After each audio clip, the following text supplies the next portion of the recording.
Meet Myron Gaines in person at the CME. Go to masculineexcellence.com to get your tickets today. Thank you, Georgia. I appreciate it greatly, man. Thank you so much.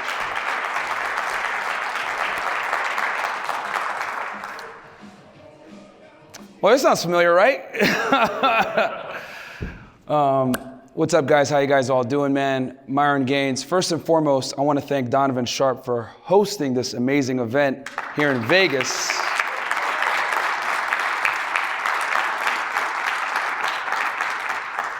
I think a lot of people, one thing that I dislike is that a lot of people don't forget where they came from and they don't thank the guys that put them on.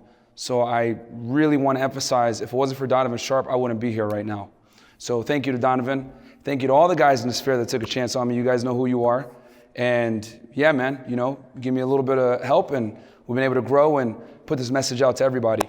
So without that said, guys, thank you so much for being here. You could be anywhere else in the world, but you're here listening to me talk to you guys, and we're gonna make some jokes, have some fun, and have a good talk. But for some of you guys that don't know who I am, Myron Gaines. I live in Miami, Florida. As I'm sure you guys have seen the podcast, where we're battling annoying feminists every single night.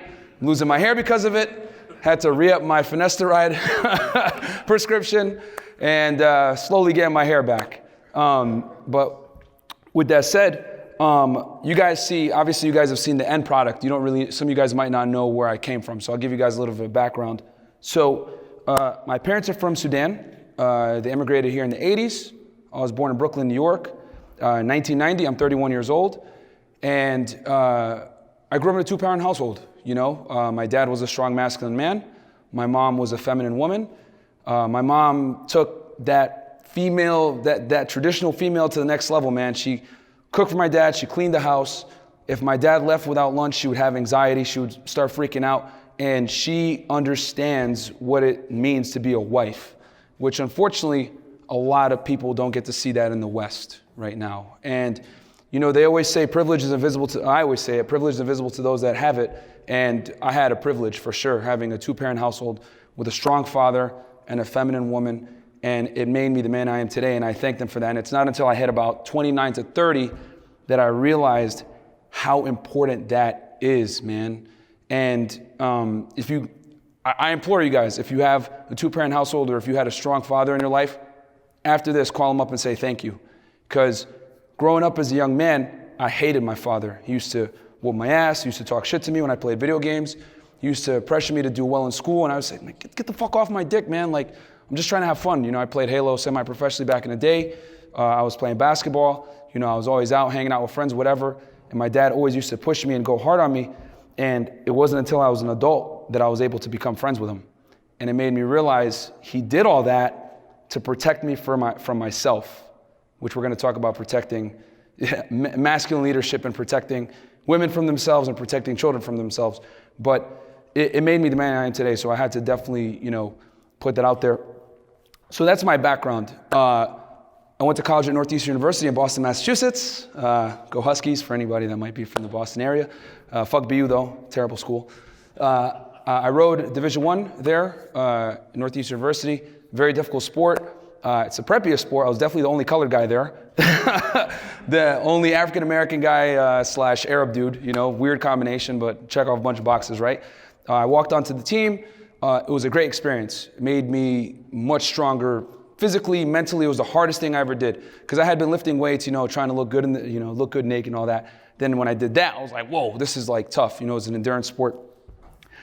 Built that mental fortitude, which I'm going to talk about a little bit later as well. And then after that, how do I say this without doxing myself?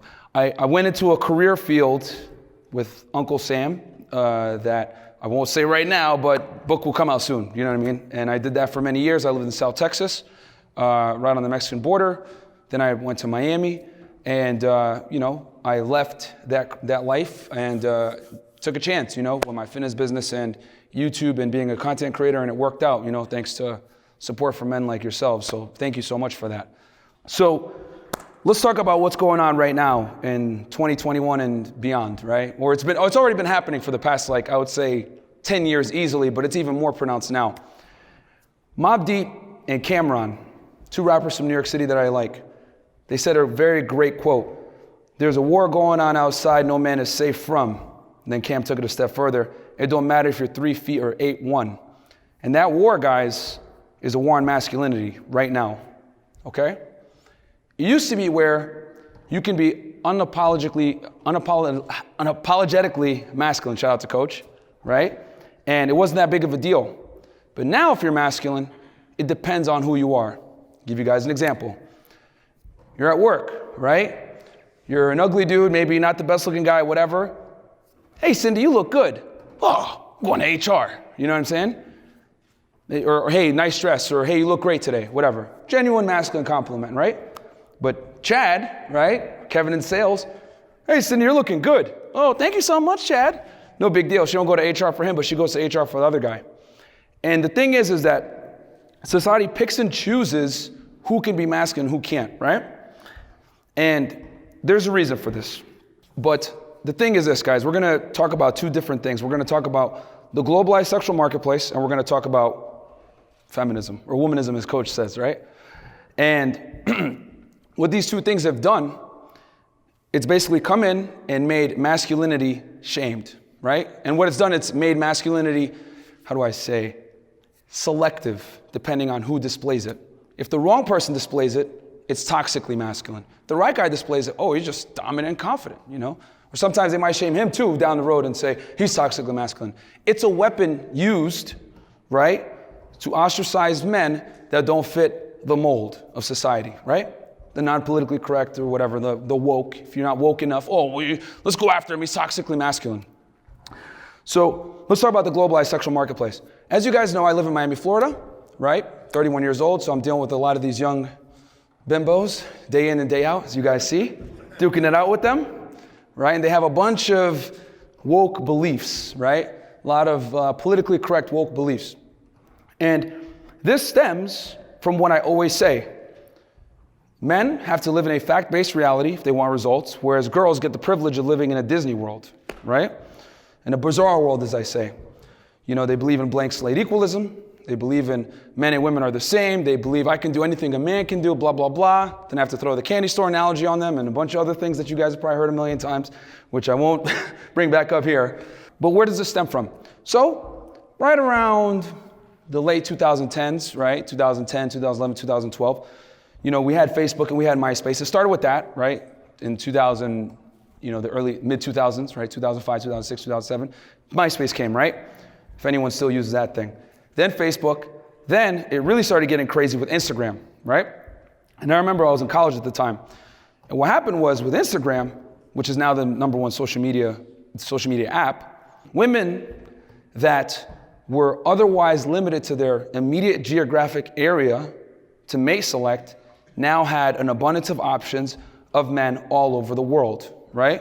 So a girl in the middle of nowhere, right, Dubuque, Iowa, right, that might be a baddie, but nobody in the neighborhood really told her that because they didn't want to get into her head.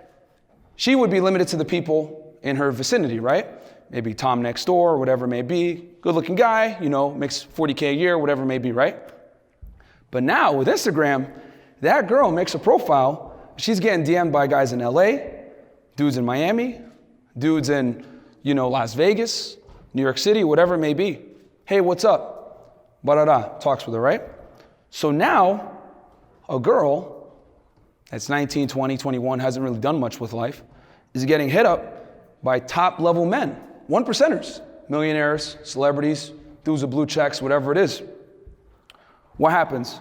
Start to feed into their ego, starts to overinflate their sexual market value, what they think they stand, right? And it leads to this sense of entitlement. And guys that were in that immediate vicinity that would have been good counterparts are no longer seen as eligible bachelors. Now, let's throw feminism into it, which tells women what? Put off marriage, put off having a family, get a career, go to school, chase that bag, right? As all the Miami girls tell me all the time, chasing that bag. And I'm just like, she's for the streets. But anyway, you know what I'm saying? So, basically it's masculinized women and told them put off family, chase a career, and in the meantime, you can have your fun, right? Shout out to Rollo Tomasi, Sandbergian, right? Effect. Hey, in your youth, chase the bad boys, guys like me, dudes that you don't want to get with. Chase those guys, right? Have your fun. And then when you get older, find the nice guy that's gonna, be able to build a family with you. And more women buy into this doctrine, right? They come to, they live in, middle of nowhere, Texas, then they come to Miami and they turn up. Get a bunch of idiots telling me, Myron, no, all girls are like that. No, all girls are like that. Okay, bro. Move to Las Vegas, move to LA, move to Miami, move to fucking New York City, and you'll see that they are like that. Environments change women all the time. Now, does that mean that every single girl belongs to the streets? No. But what I am saying is that to protect yourself in this modern day society with modern day women, you need to operate as if they belong to the streets unless they prove to you otherwise.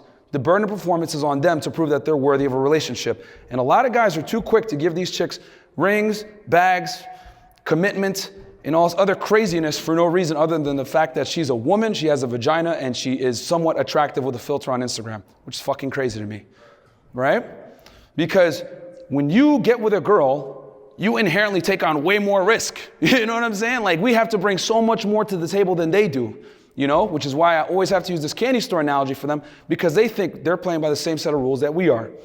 But I don't want to go on that tangent yet. So with the global sexual marketplace and feminism, what it's done, like I said, compounding female entitlement, right? So by the time they come on my show, they've been hit on by a million dudes, athletes, celebrities. They've been on boats with millionaires. They've talked to the top tier men. So by the time they walk in, they already think, oh, my shit don't stink. I'm better than most guys. And I've said on my show many times, I'm going to say it again. I don't care what anybody says. If you take an average woman, she is not going to respect an average man, period. Especially if she's attractive. Just, it is what it is. She's going to think, you need to qualify to me. I'm the prize. Put me on the pedestal. You know what I'm saying? You got fucking simps like Pastor Poppy Loser out here. Yo, send Roselle $200. Stupid. You know what I'm saying? Like, you're going to take an L doing that dumb shit. So they come on the show. They get this entitled attitude. And here's the funny part, guys. Let's break the third wall real quick. We tell them before the show, listen, guys, don't cut us off. Don't be rude. If we trigger you, it's cool. Just wait until we're done, and then you're going to be able to make your point. They still cut us off and act crazy, bro. I try not to kick them off, and they still do it. So they're doing all this bullshit. Why? Because society kisses women's asses for no reason other than the fact that they're women. And this isn't me bashing on women or anything. This is just the unfortunate reality of where we live. And I'm just equipping you guys with the information so that you don't fall into this deadly trap of qualifying to women. Trust me, society's already qualified to them. And by the time they come to you, they're already going to have an overinflated sense of ego. So they come on the show, and thanks to thousands of simps that have simped before me, they give me this attitude. Then I got to pull out the Frank Castle. Listen. And I even tell them too before the show. Chris gives them the warning like, hey, don't cut them off, whatever. I come in, I tell them, listen, I'm not trying to fuck none of you chicks. If you talk crazy, I'm going to kick you off the show and you're going to look dumb. And they still act crazy, bro. Kick them off, whatever it may be. I'm sure some of you guys have seen the Patreon behind the scenes. But why is that? Yeah. Shout out to, yeah, it ain't scripted, bro. That crazy chick with the, we had to do the exorcism on her. She's still acting crazy. But, but what is this? This is a byproduct of what I told you guys. The globalized sexual marketplace, along with feminism, makes women overvalue their own sexual market value. They think that they're better than they really are. And what does that do? That leads to them sitting around and disrespecting men. Even me, they're coming to my studio that costs a lot of money in a nice apartment. I'm being polite to them and they still act crazy. So I don't know, and I'm warning them not to do it. So I can only imagine how they would treat another guy. You know what I'm saying? So we know this, right? We've known this in the sphere for a while. Now you guys are seeing it raw at 10 p.m. at night on Fresh After Hours, which thank you guys for tuning in and watching. And I want to say this too. I hate arguing with these chicks, guys. I'm just going to keep it a stack wall, you guys. I hate it with a passion because I know that they're going to tell me dumb stuff like, well, no, all girls are like that. Or there's an exception to the rule here. Or ba-da-da-da-da. And it's like, the only reason I even do it, guys, because I want you guys to see full-fledged in 1080p, right, live, how a lot of modern day women think, man. It's feels before reels, And when I even use analogies to explain it to them, they get it. But then they give me that emotional knee jerk, like, oh, I don't want to take this. You know what I'm saying? It is what it is. So at least you guys can kind of see the mindset that a lot of modern day women operate with, and you can act accordingly, right? Because it's one thing to, to be a simp, but to be a simp while knowing what you know now from watching our show, right? That's a whole other thing. Then it's on you at that point. Because I'm equipping you with information. I'm losing hair to equip you guys with information. And you guys are seeing that a lot of girls live in a bizarre world. You know what I'm saying? We have the global sexual marketplace, right? Social media. We have feminism, right? It's led to women having an overinflated sense of self-worth. So average guys, I'll be honest with you guys, it's tough out here. It's real tough, The average guy, 5'9", about $40,000 a year. Most women don't even want to look your way. You know what I'm saying? It is what it is. And that's shown through our show. Shout out to Kevin Samuels. You see these crazy ass chicks with 2-3 kids, fat, 200 pounds saying, I want a high value man. It's just like stupid, like what the hell? So, man, just pull out the popcorn and just watch the delusion, right? So how do you get around this? Well, you have two options. We know the problem, right? There's two things you can do. This isn't a knock on guys that are MGTOW. I get it, man. I've said this many times. You might need to take a few months, a year, whatever it may be, to work on yourself and realize that the marketplace is very competitive and you might need to level up to get to a point where you can re-enter it. You know what I'm saying? Or you might not want to deal with women altogether. I ain't going to sit here and make fun of you guys. You know what I'm saying? I've been down that road myself. It is what it is. It's a personal decision. I ain't going to shame you for it because honestly, the marketplace is an abysmal state. But if you want to womanize, I'm here for you guys. You know what I'm saying? And you can choose to not play, which is fine. I ain't going to shame you for it. Or you can choose to play with a new set of rules. Okay? Said it many times on my podcast. I'll say it one more time. The days of making 40 grand a year, being a nice guy, driving a Kia Sophia, with an insurance policy and all that other shit, it's not good enough to most women. They make their own money now, Security, it's important to a degree, but it's like they're looking for a higher sense of security now, That dumb bimbo, I'm sure you guys saw a couple of weeks ago, that argued with me about the wage gap myth, women make less than men. It's actually the other way around now. Women actually make more than men in a lot of major cities. And then on top of that, Google, right, one of the biggest woke employers, the women make more money there. I got some information that women make more money in Hollywood as well than the men do. You know what I'm saying? So it's a myth. I mean, I obviously hit her with the data, and I DM'd her, by the way, and said, hey, send me that data, which she never sent because, again, she argued with me with emotion instead of logic. And the way to get around it now is you just have to become better if you want to play the game, okay? I'm about solutions. I'm not about complaining about hypergamy or whatever it is. I'm about solutions. What are you going to do? Well, I'll tell you guys this right now. You need to get in shape, number one, right? And there's many reasons for that. And number two, you got to get your money on point. And then number three, you got to understand female nature, which means inevitably you're going to have to learn game, all right? Let's talk about getting in shape first. If you're fat, it's unfucking acceptable, period. Unacceptable, especially as a man. You don't get the privilege of selling feet fucking pictures and being on OnlyFans, okay? Or having someone take care of you. Like I always say, men live in a fact-based reality, which means performance is on you, okay?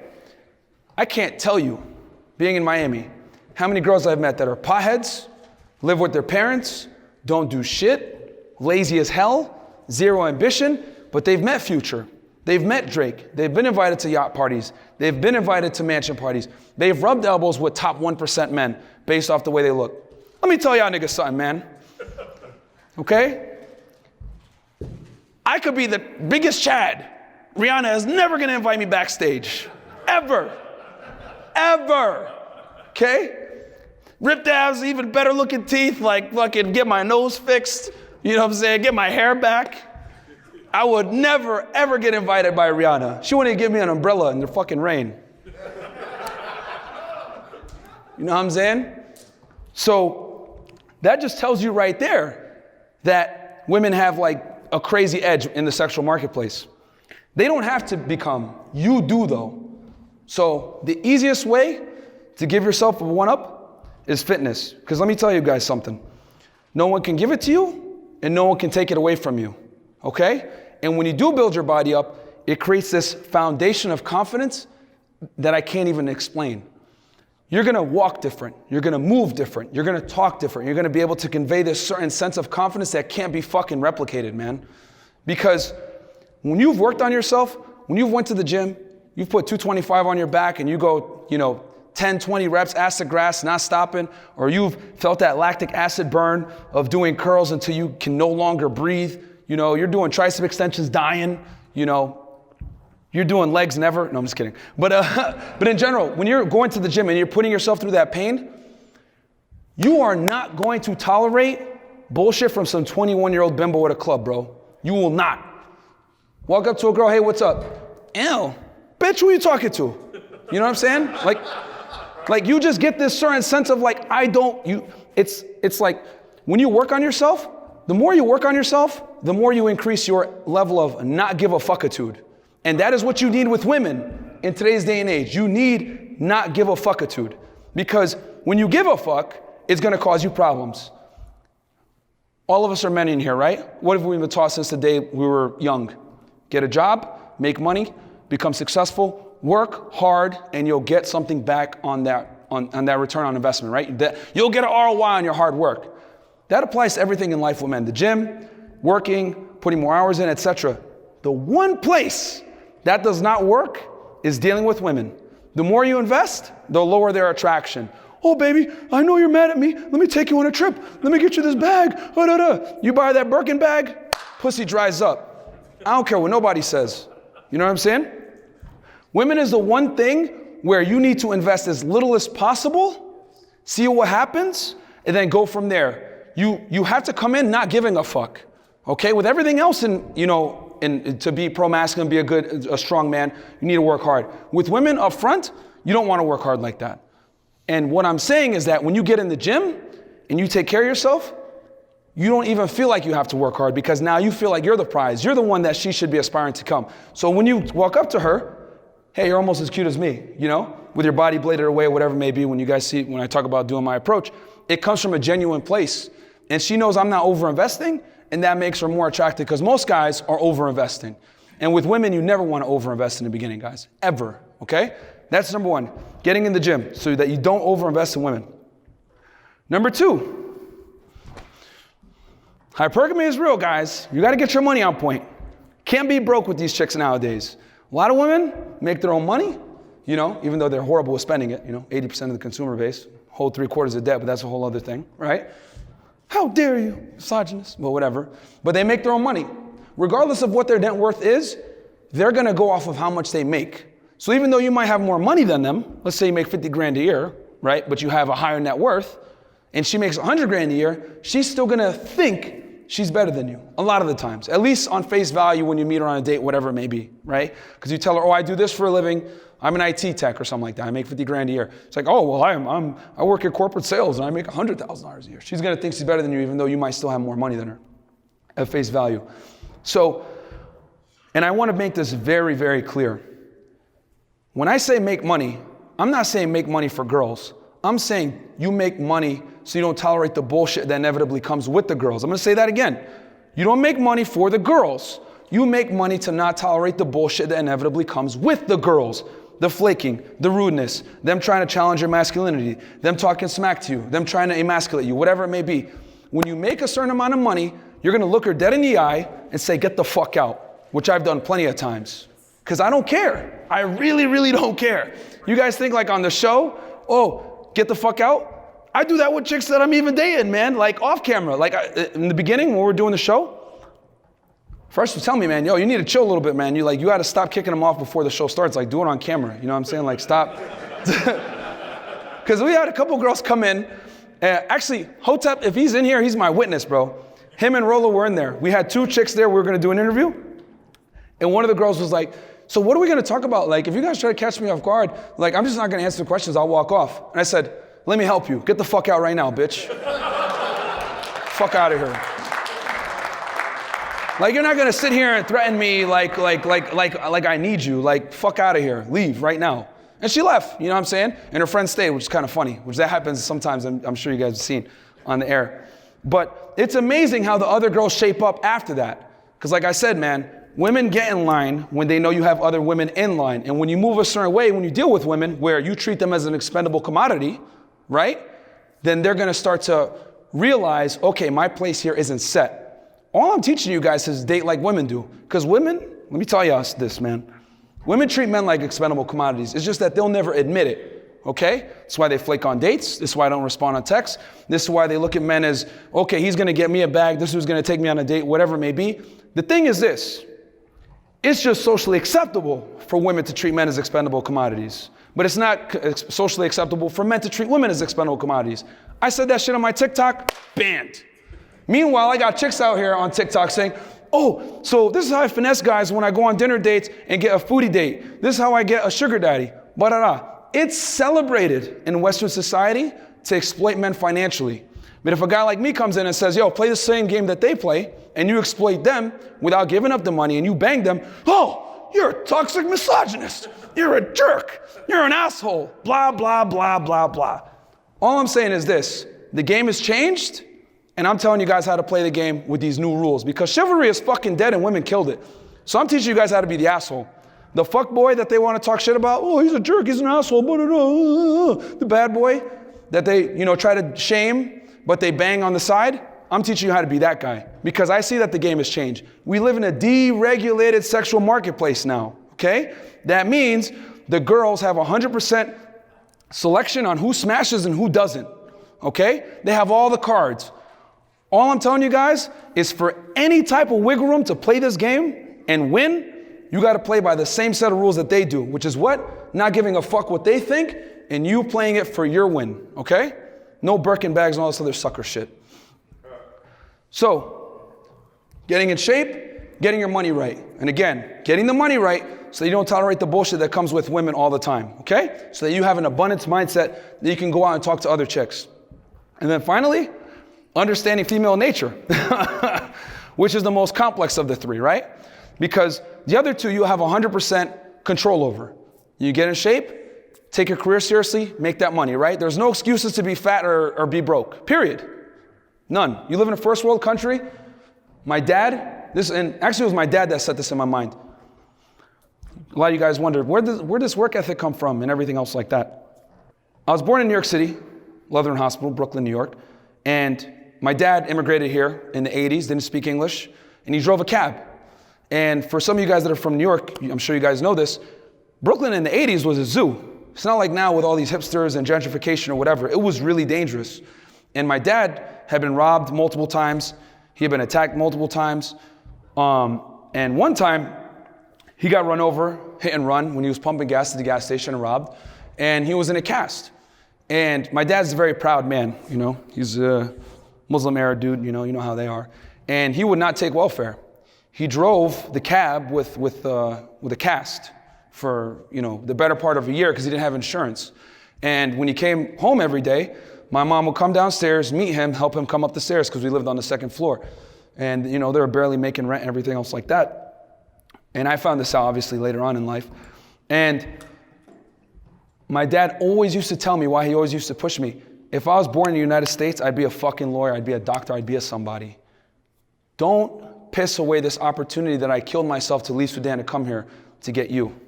This is a guy coming from a third world country, didn't speak the language, didn't have any skills, nothing, And he's doing a lot better now, He figured out the way, learned the language.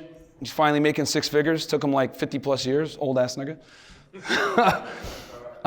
He's doing okay now, but he always used to tell me, do not embarrass me. I brought you into this world. If I was born here, I'd be a somebody. So I was like, damn, okay. So I'm telling all you guys, pretty sure all you guys are American citizens and speak English and or, come from a first world country or live in a first world country now. There's no reason to be broke, period. It's not saying it's you guys, because obviously you guys spent some money to come here, so you guys probably are the 1%. But for all the guys that are going to watch this on a replay, there's no excuse to be broke. So that brings me to my final thing, right? Which is learning female nature. Fitness here is in your control, money's in your control. Now we're going to talk about female nature. Well, number one, tune into the Fresh Fit Podcast After Hours edition, right? So you guys can see female nature in full effect. Because the thing is this, the manosphere has had a bunch of theories, right? For 2 decades, right? The better part of 2 decades. The solipsism, the lack of, acceptance of reality, the delusion, all this other stuff. Now you guys see it personified on our show every day. And here's the thing. On our show, we bring in models, very attractive women, girls that I would say are probably easily in the top 10% of attractive girls, in Miami, Florida, in the United States in general. And you guys see it day in, day after hundreds of girls, man. Some of you guys, well, you guys don't bring a career women. You guys bring in a bunch of bimbos. Wrong. We brought in plenty of career women on Patreon. And, but we have brought in plenty of career women. And I'll tell you guys this. The hardware might be different, but the software is the fucking same. Say that again. The hardware may be different, but the software is the fucking same, okay? The only thing that changes is that hypergamy. It's a lot stronger when she's a career woman, okay? She's gonna have less tolerance for you being broke. She's gonna have less tolerance for you not having ambition. She's gonna have less tolerance for you not making as much money as her, if not more. It is what it is, Nothing really changes. The entitlement goes up, the attitude goes up, and in general, you just have to be better to deal with career women. So there's no difference, you know what I'm saying? There really isn't. For these people that want to argue that. So you got to understand female nature, and you got to know that, how do I say this? Politely. Fuck it, we're doing it live. Their life is cap, okay? As you guys know, we put on those fucking blue hats, okay? Their life is fucking cap, okay? And what I mean by cap for the people on here, the older gentlemen here, cap is basically a modern way of saying a liar. That's cap. Well, that's a lie, right? And there's a bunch of reasons for this, guys. The things that actually arouse women and make you attractive reveal extremely unflattering realities about them that would put them in a bad position in the sexual marketplace. I'm going to say that again. The reason why women lie so much about what turns them on is because the things that turn them on are politically incorrect things that give them a disadvantage in the sexual marketplace if you were to know and actually act upon them. I'll give you guys an example. If girls walked around and told you guys, I need you to treat me like crap, understand that you're better than me, lead me at all times, don't let me talk shit to you, don't call me back, don't take me out on an expensive date for the first one, fuck me and pull my hair, treat me like a slut, and make sure under no circumstances you overvalidate me, what would happen? Well, I'll tell you this, these chicks would not be getting Birkin bags. I'll tell you that right fucking now. You know what I'm saying? They would be getting a bag and getting free trips and all this other shit. So for them to tell you what actually turns them on gives them a significant disadvantage in the sexual marketplace of doing what? Finessing you. Women are the weaker sex, physically, right? For all the feminists out there that might get mad, we're the weaker sex, physically, right? And since they're the weaker sex physically, they have to compensate for that in some way. How do they compensate for it? Well, they're socially superior to us guys, right? If you're gonna go into the sexual marketplace and want to get in and know what you're doing, you got to know what your weakness is. They are socially superior to us from the beginning. You can, but here's the beauty. You can learn how to get on their level. It's going to take time. It's going to take you getting finessed. It's going to take you getting curved. It's going to take you getting flaked on dates. It's going to take you taking a lot of L's. Me and Fresh, right there, by the way, shout out to my man Fresh, have taken a lot of L's in Miami, guys. A lot. You know what I'm saying? But hey, we share the L's too, because we get way more L's than we get W's, but that's made us sharper. You know what I'm saying? So there's no way around it. You're going to have to get burned. But once you figure this stuff out, you're going to be way better at navigating the marketplace in an intelligent manner that does not leave you open to getting finessed, right? Because if you don't know what you're doing, these girls are going to you give them an inch, they're going to take a mile, man.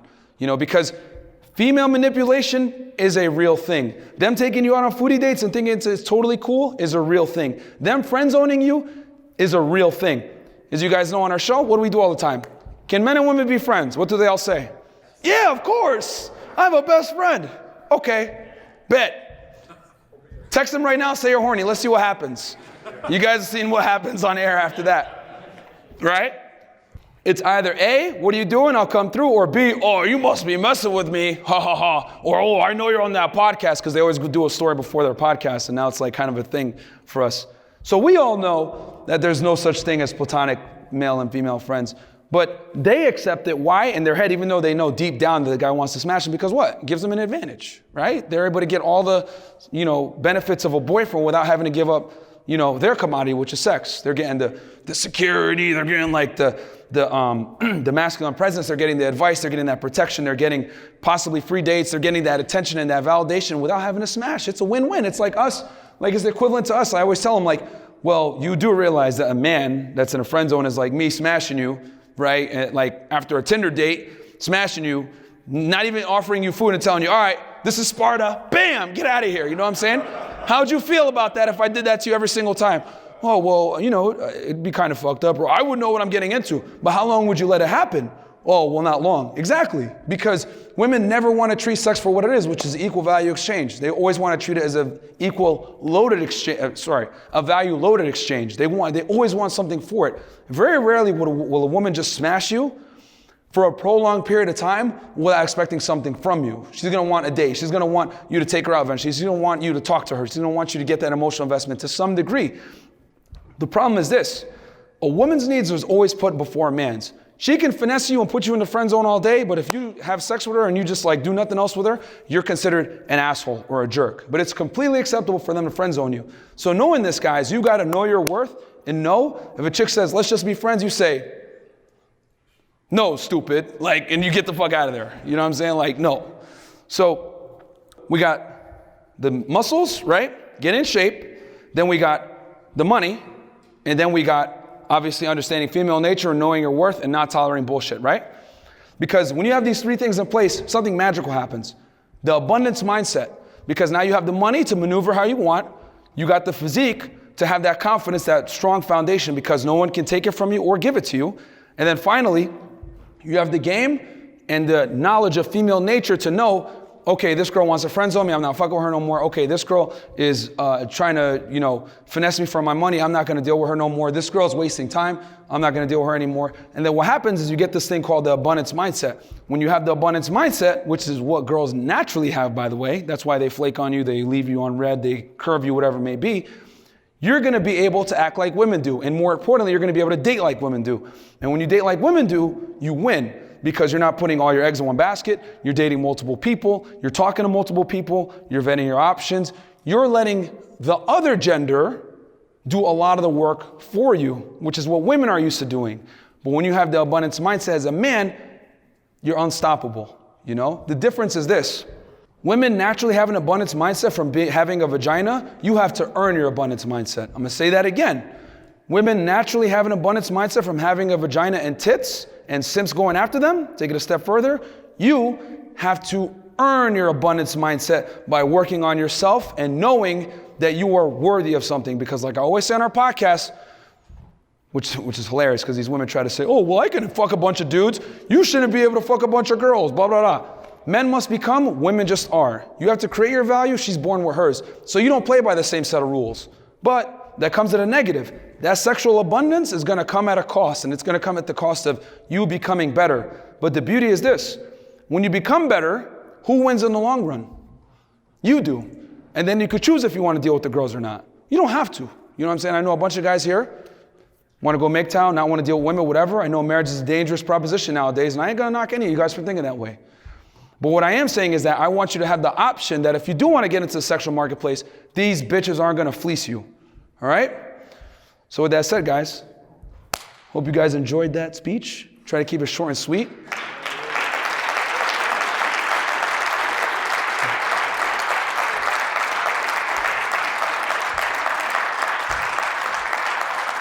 And if anybody had some, I don't know, do you guys do Q&A or after? Or? Yeah, I could take a few, yeah. That's why I wanted to keep it a little bit shorter. So any questions on fitness, girls, modern day dating? Go ahead, brother. I was curious about the age range. Okay. You want to get on the show. Age range of the girls that we bring on the show? So we brought in girls from 18 all the way to like mid 40s. We brought in a married chick last week too.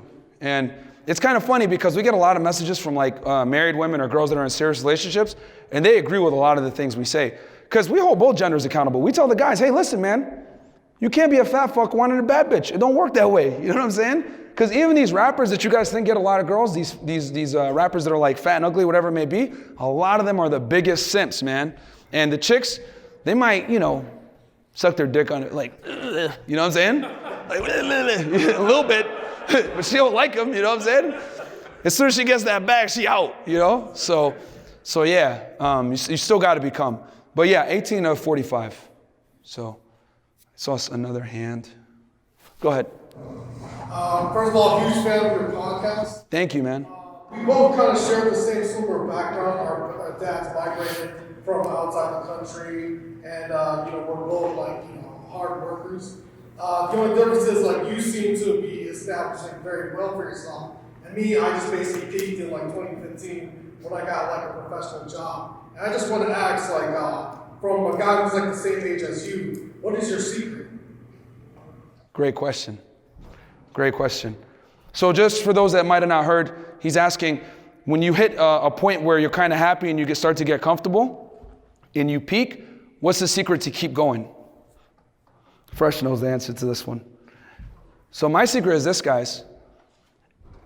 I use people that hate or people that might have turned me down in the past or people that wrote me off or whatever it is.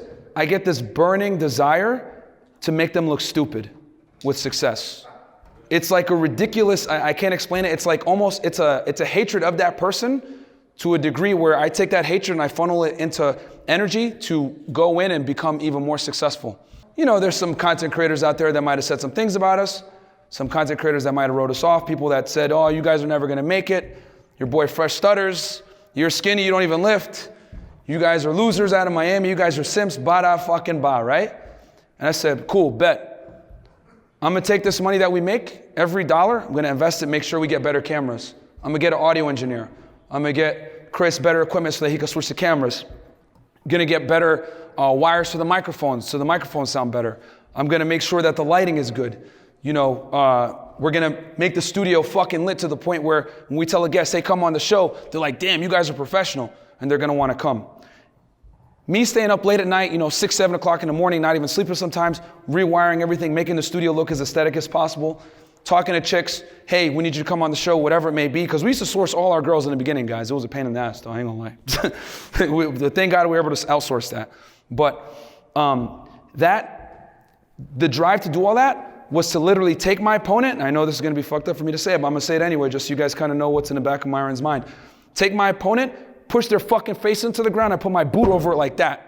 And I know that if I work hard as hell, that I'm gonna make sure that fucking boot is so strongly imprinted in the back of their head, it's gonna say Thursday fucking boot. That's how bad I wanna win and destroy my opposition. Oh, you wrote me off? Cool. I ain't gonna forget that shit. I'm gonna make sure I surpass you. We're gonna fuck you up too in the process. That's how I look at all my opponents, and that's what keeps me motivated to go to the gym and everything else like that. And that's why the gym is so important. I go to the gym right before this speech. I was in the gym, listening to 22 G's, you know what I'm saying, all that crazy rap shit, right? And I was like, it just gets me focused. And then I was able to take that, that motivation, translate it over into the speech, into everything else I do. The gym is just your body is an outward manifestation of your efforts, okay? When you get that discipline to go to the gym, to eat correctly, to sleep enough, right? To drink enough water, to abstain from alcohol, to not do drugs, to not do all the stupid shit that all these losers in Vegas are doing right fucking now, right? When you have all that in place in fitness, it's very easy to translate that over into your business, over into networking, over into dealing with girls, over into whatever endeavor you want. Because the fundamental requirements of being successful in the gym are easily translatable over to other endeavors. So that's how I stay motivated. A relentless need and want to destroy the opposition. Obviously, guys that we work with, that we fuck with, if you mess with us before we were big, we're gonna mess with you forever. We shout out to Solo TV 84. We brought him on our show. We don't forget the guys that put us on. Donovan, fam, Coach Greg Adams, all these guys that took a chance on us before were big. But all those people that said, nah, we ain't gonna work with you. All right, nigga, I wrote your name down. I know who the fuck you are, and we're gonna destroy you. And I look at everyone's social blade, I look at all our competition, and we surpass most of them. But that's what drives me. So, yeah. Go ahead.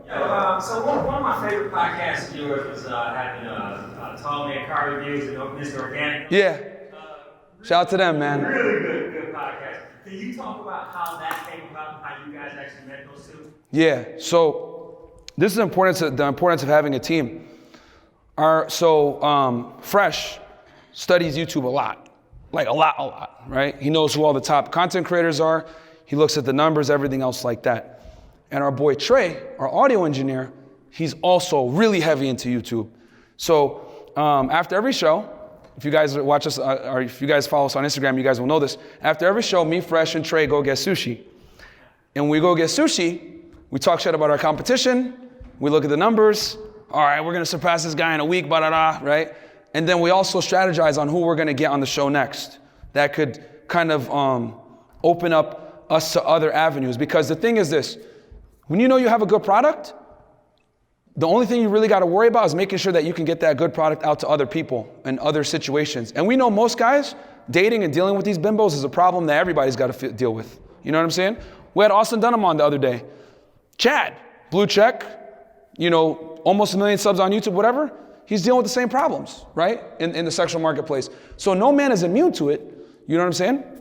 So what we do is we say, listen, let's look at other content creators in spaces that are male dominated, and let's go and try to network with them or whatever it may be, and then we strategize to get them on the show. So I got to give definitely Fresh and our audio engineer Trey like a big thumbs up for that, because they're a big part of the strategies behind the scenes. So you mentioned the developing the abundance mindset. Yeah.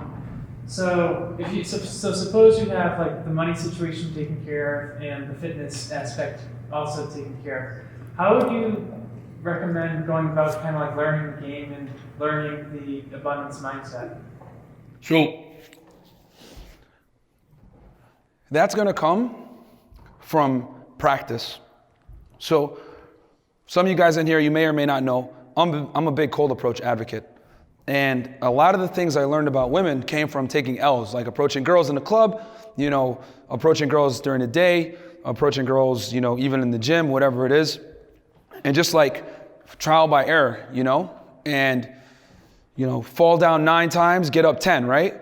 So a lot of reps. And then the other thing too is to know that when you cold approach, and in general, when you deal with women, it's a numbers game, man. Like if you're closing 10%, you're a god. If you talk to 100 girls and you get 10, you're like, you can teach this shit. You can hold seminars, you know what I'm saying? Like in big venues like this and teach this stuff. So get comfortable being uncomfortable. And what I mean by that is get comfortable going out and approaching girls and getting rejected a lot, right? I think a lot of guys don't. I said this on a podcast the other day. It's not about waiting for the storm to pass. It's about learning to dance in the fucking rain. Rest in peace to Greg Plitt. He said that and that really resonated with me. And that's what it's about, man. You know what I'm saying? Like getting really comfortable being uncomfortable, and that discomfort is going to come from you approaching a lot of girls, putting yourself out there, getting rejected, and just like learning how to go about it better. Because game is one thing, but like everyone's game has to be tailored to them almost. And you're not going to know how to have that tailor-made game for you until you get out there and talk to a lot of different girls, see where you win, see what domains you do well in, what domains you do bad in, stuff like that. So that's what I would say for sure is how do you get that abundance mindset? Talking to a lot of girls, because the more girls you have in the funnel, in your lead funnel, the more of that abundance mindset you're going to have, because you're going to be talking to a lot of girls. And the beauty of that is when you're talking to a lot of girls, you're going to naturally not overinvest. And when you not overinvest, like I said before, you start to play the game like a girl. When you play the game like a girl, you start to become more attractive because you're not investing a lot. You're playing the game just like they do, So that's what I would say. Talking to a lot of girls creates that abundance mindset. Cool? All right, man. All right, guys. Thank you so much. Hope you guys enjoyed that.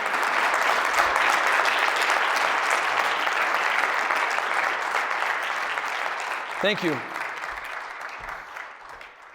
Meet Myron Gaines in person at the CME. Go to masculineexcellence.com to get your tickets today.